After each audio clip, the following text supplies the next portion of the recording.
Pada kesempatan ini kita akan bahaskan satu daripada banyak hadis diriwayatkan oleh Abdurrahman ibnu Sakhar ad-Dawsi atau biasa dikenali dengan nama Abu Hurairah radhiyallahu an.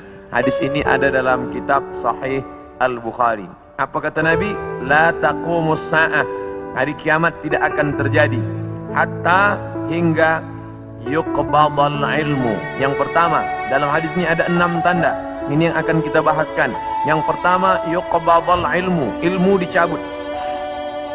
Innallaha la yaqbidul ilma intiza'an. Allah tidak mencabut ilmu seperti mencabut pokok kayu dengan akarnya sekali. Lalu bagaimana ilmu itu tercabut? Bi mautil ulama, dengan meninggalnya ulama. Ketika Imam Syafi'i meninggal, maka berapa cabang ilmu hilang. Imam Syafi'i alim dalam bahasa Arab, Imam Syafi'i alim dalam tafsir, Imam Syafi'i alim dalam fiqh, Imam Syafi'i alim dalam hadis, bahkan bergelar Nasirus Sunnah. Imam Syafi'i yang pertama kali menyusun usul fiqh. Lalu kemudian ketika meninggal, masih ada digantikan oleh murid-muridnya, Al-Muzani, Al-Buwaiti, Rabi' Al-Muradi. Tapi kemudian makin ke bawah, maka hilanglah ilmu. Maka yang muncul orang jahil yang kemudian dianggap sebagai orang berilmu. Wal'iyadzubillah, na'udzubillah. Maka saya pribadi tak pernah berkata menurut faham saya, menurut pendapat saya, kerana saya takut tergolong dalam orang yang disebut Nabi al-juhala, orang jahil tapi seperti berilmu. Zahirnya orang menyangka berilmu padahal tidak. Maka selalu saya mengambil pendapat ulama. Menurut pendapat Imam Syafi'i, menurut pendapat Imam An-Nawawi, menurut pendapat Ibnu Hajar Al-Asqalani, menurut Imam Az-Zahabi, menurut Imam Jalaluddin Abdul Rahman As-Suyuti, untuk menyelamatkan diri daripada juhala. Na'udzubillah. Maka nanti kata Nabi SAW, sebelum hari kiamat bermunculanlah juhala kerana pandai berbicara, kerana berpakaian ulama. Al-juhala yalbisuna libasal ulama.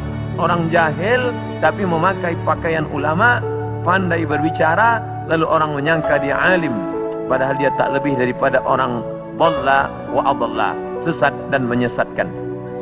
Sebenarnya kiamatnya sudah terjadi pada isinya, tapi alamnya belum kiamat besar.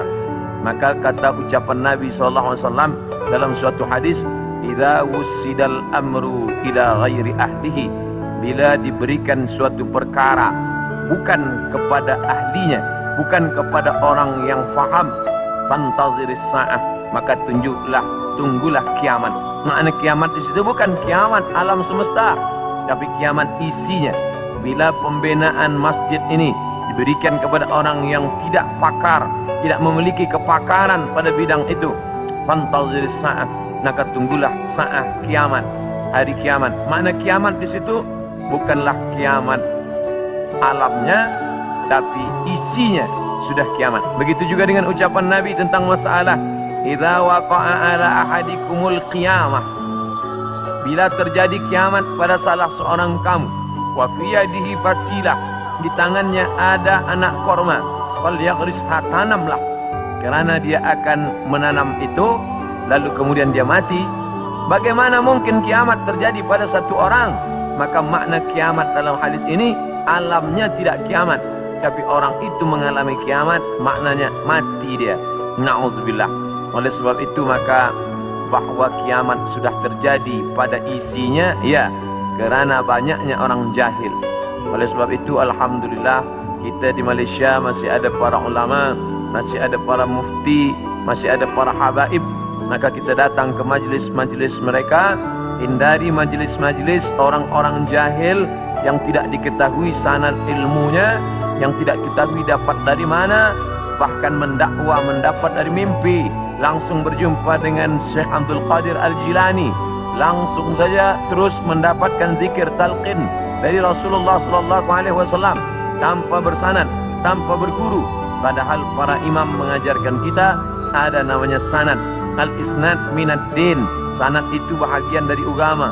Laulal isnad Kalaulah bukan kerana sanad, laqala man syaa ma syaa, maka orang mudah saja berkata sesuai kehendak hawa nafsunya. Begitu kata Imam Abdullah ibn al-Mubarak, salah seorang ulama hadis yang amat sangat tinggi ilmunya. Maka Imam Bukhari bersanad sampai ke Nabi Muhammad sallallahu alaihi wasallam. Imam Bukhari mendapatkan hadis itu dari gurunya, namanya Abdullah ibn Maslamah. Abdullah ibn Maslamah mendapatkan dari gurunya, namanya Malik bin Anas. Malik bin Anas mendapatkan dari gurunya, namanya Abu Sinad.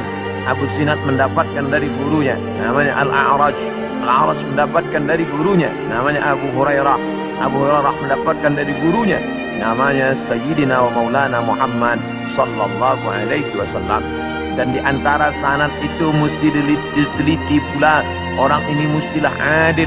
Makna adil menjauhi dosa besar, menghindari dosa kecil.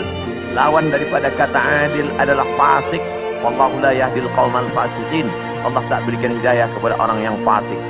Adapun orang yang adil tapi dia tidak dhabit, tidak kuat ingatannya, maka dia juga tidak layak diambil ilmu daripadanya. Oleh sebab itu apa kata Imam Malik bin Anas, guru Imam Syafi'i? Makamnya di Baqi di samping Masjid Nabawi, meninggal tahun 179 Hijrah.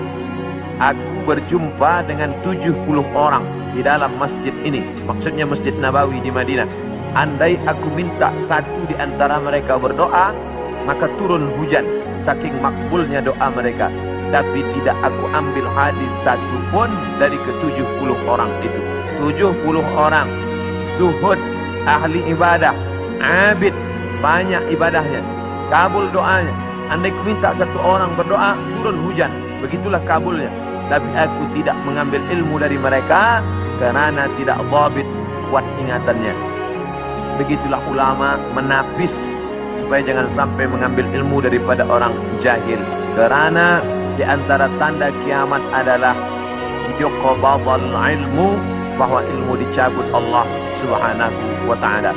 Maka bila kita masih ada kajian-kajian khas tafsir, khas fiqh, khas usul fiqh, khas hadis, maka kita hadir, kita dengarkan, kita pahami, kita rakamkan, kita share. Maka dia bagian dari dakwah. Tapi bila itu sudah tampak banyak menebar, sebenarnya salah satu daripada tanda hari kiamat.